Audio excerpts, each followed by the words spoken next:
여러분 안녕하세요.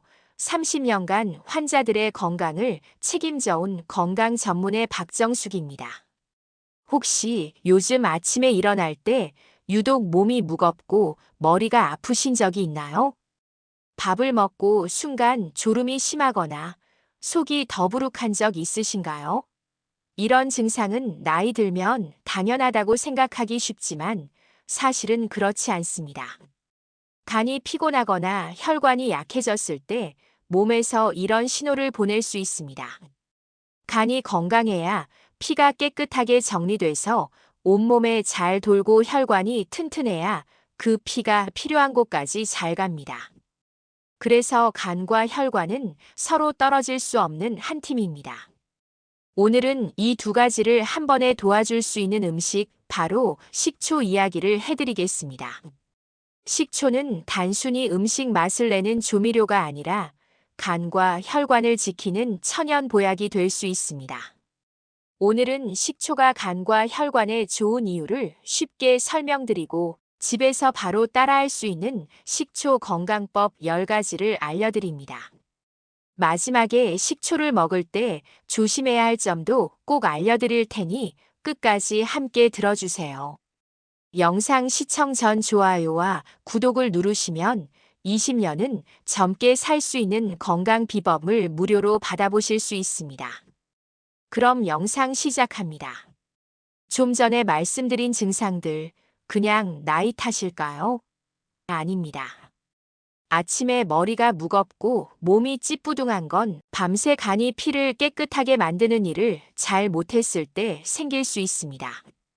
밥 먹고 졸음이 심하거나 속이 더부룩한 건 혈당, 즉, 피 속의 당이 갑자기 올라가면서 혈관이 순간적으로 힘들어졌다는 신호일 수 있습니다. 혈압이 오르거나 콜레스테롤이 높아지는 것도 혈관 안에 기름때 같은 찌꺼기가 쌓이고 있다는 뜻일 수 있습니다. 간과 혈관은 함께 건강해야 합니다. 간이 깨끗한 피를 만들어주면 혈관이 그 피를 구석구석까지 잘 보내줍니다. 그런데 이 두 가지를 한 번에 도와주는 게 있습니다. 바로 식초입니다. 식초에는 아세트산이라는 신맛 성분이 있습니다. 이 성분이 간이 몸속 독소를 없애는 효소를 더 잘 일하게 해줍니다. 술약 환경에서 들어온 나쁜 물질을 간이 조금 더 빨리 처리할 수 있도록 도와주는 것이죠. 식초는 간 안에 기름, 즉 중성 지방이 쌓이는 것을 줄여줍니다. 기름이 줄면 간세포가 회복하는 힘이 강해집니다. 혈당이 갑자기 오르면 인슐린이 많이 나와서 간에게 남는 당을 기름으로 바꾸라는 지시를 합니다. 식초를 먹으면 혈당이 천천히 올라가서 간이 쉬어갈 수 있습니다.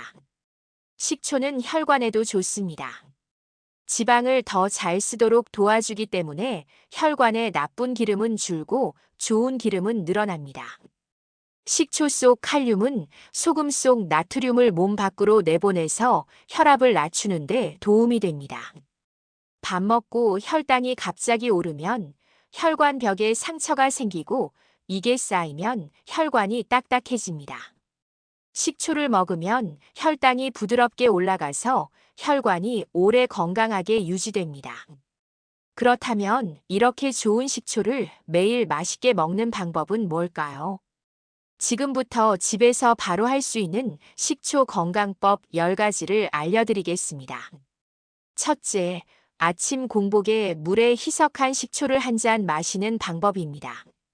식초 속 아세트산은 몸 안에서 혈당 올라가는 속도 조절사 역할을 합니다. 아침에 혈당이 갑자기 확 오르면 간이 너무 바빠져서 피곤해지거든요. 식초를 물에 타 마시면 혈당이 천천히 올라가서 간이 숨을 쉴 수 있게 도와줍니다. 마치 급한 일만 몰아서 하던 청소부에게 잠시 쉬는 시간을 주는 것과 같아요.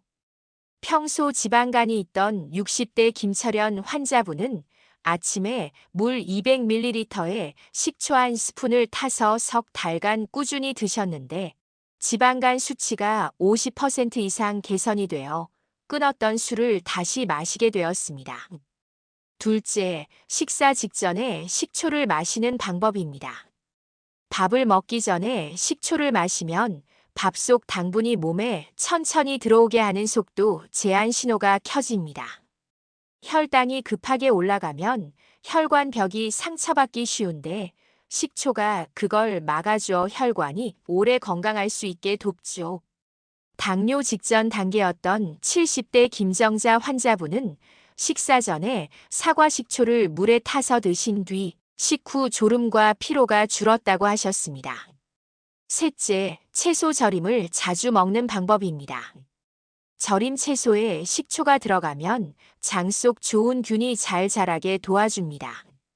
좋은 균은 몸속 작은 청소부로 변해 나쁜 균을 막고 변비도 줄여줘서 배가 편안해져요.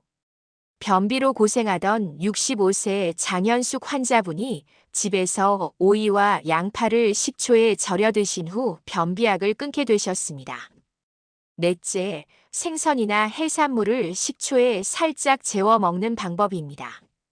식초는 비린내를 잡고 단백질 소화를 도와 식사에 효과적입니다. 소화불량이 잦던 60대 강성규 환자분은 고등어를 식초에 잠깐 재운 뒤 구워 먹으면서 속 불편이 줄었다고 하셨습니다. 다섯째, 기름진 음식을 먹을 때 식초를 곁들이는 방법입니다. 식초가 고기를 부드럽게 만들고 소화가 더 잘 되게 도와줍니다.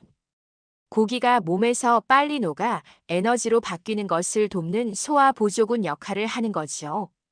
고기 섭취 후 늘 속이 더부룩하던 70대 김순희 환자분은 삼겹살을 먹을 때 무초절임을 곁들이기 시작하셨고 한 달간 꾸준히 드신 결과 더부룩함이 사라지고 잠도 잘 주무신다고 말씀하셨습니다.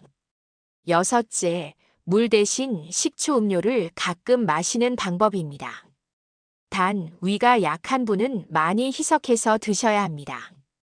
운동하면 몸에 젖산이라는 피로물질이 쌓이는데 식초는 젖산을 분해하는 쓰레기 처리반입니다.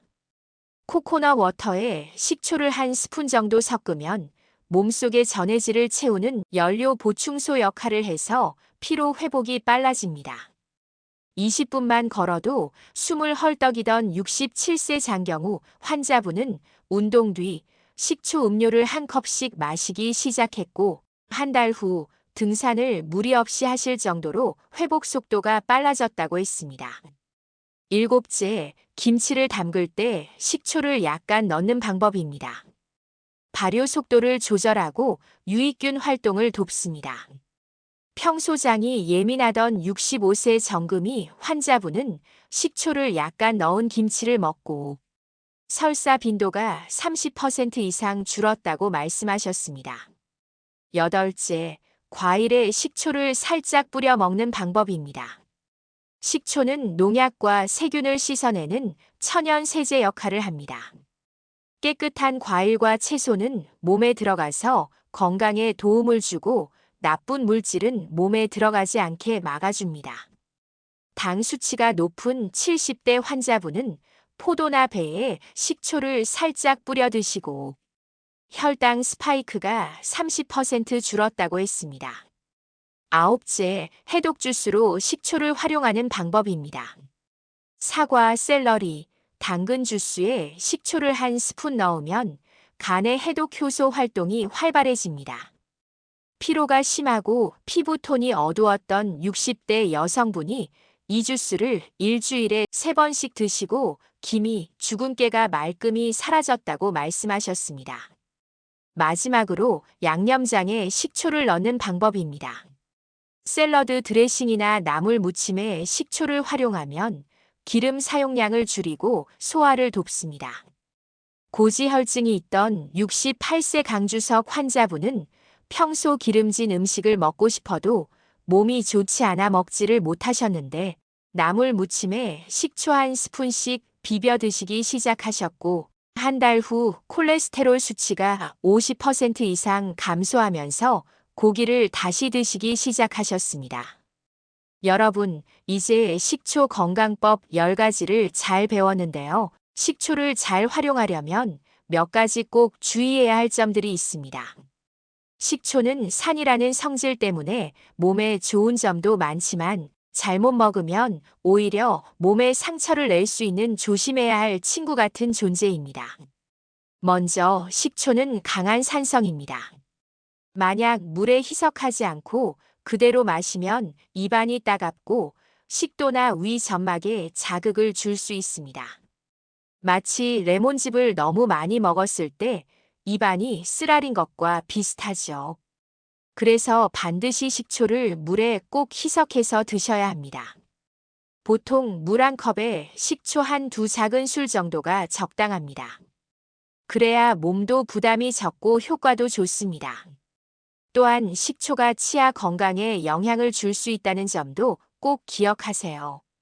식초를 그대로 마시거나 자주 마시면 치아 겉면을 보호하는 범랑질이 조금씩 약해질 수 있습니다. 마치 오래된 벽지가 조금씩 벗겨지는 것처럼 치아가 약해지면 충치나 치아 시림이 생길 수 있어요. 그래서 식초 음료를 마신 후에는 꼭 깨끗한 물로 입을 헹구거나 가능하면 빨대를 사용해 식초가 치아에 직접 닿는 것을 줄이는 것이 좋습니다.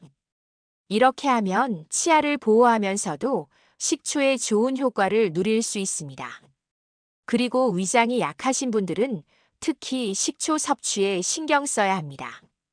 위염이나 위궤양 같은 병이 있을 때는 식초의 산 성분이 위를 자극해서 통증이나 불편함이 더 심해질 수 있습니다. 마치 상처난 피부에 자극적인 물을 붓는 것처럼요.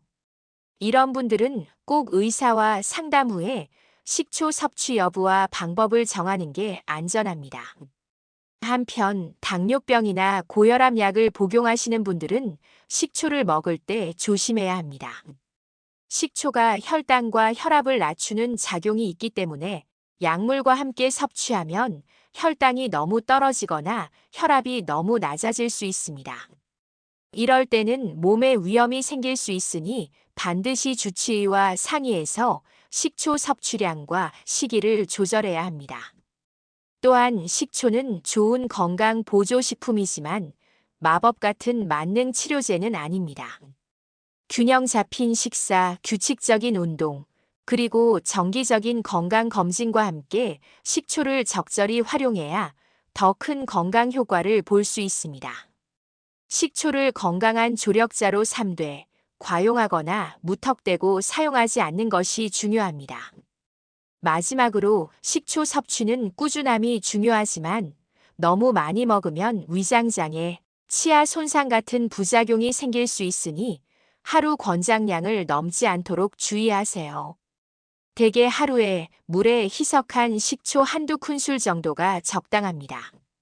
이렇게 주의사항만 잘 지키면 여러분도 간과 혈관 건강에 좋은 식초의 도움을 안전하게 누릴 수 있습니다. 여러분, 오늘의 영상 유익하셨나요? 건강을 지키는 데는 약이나 영양제도 중요하지만 평소 우리가 먹는 식습관이 더 큰 힘을 가지고 있습니다. 매일 꾸준히 올바른 음식을 먹고 작은 생활 습관을 지키는 것이 결국 건강을 만드는 가장 튼튼한 밑바탕이 되기 때문입니다. 그 중에서도 식초는 간과 혈관을 돕고 우리 몸을 건강하게 지키는데 아주 소중한 자연의 선물입니다. 너무 어렵거나 복잡하지 않으면서도 일상 속에서 쉽게 활용할 수 있다는 점에서 더욱 가치가 큽니다. 여러분도 오늘 알려드린 식초 건강법을 생활 속에 조금씩 실천해 보시고 몸의 변화를 느껴보시길 바랍니다. 그리고 여러분만의 특별한 식초 활용 비법이나 건강 꿀팁이 있다면 꼭 댓글로 나눠주세요. 서로의 경험과 지혜를 공유하면 건강한 하루하루를 만들어갈 수 있습니다.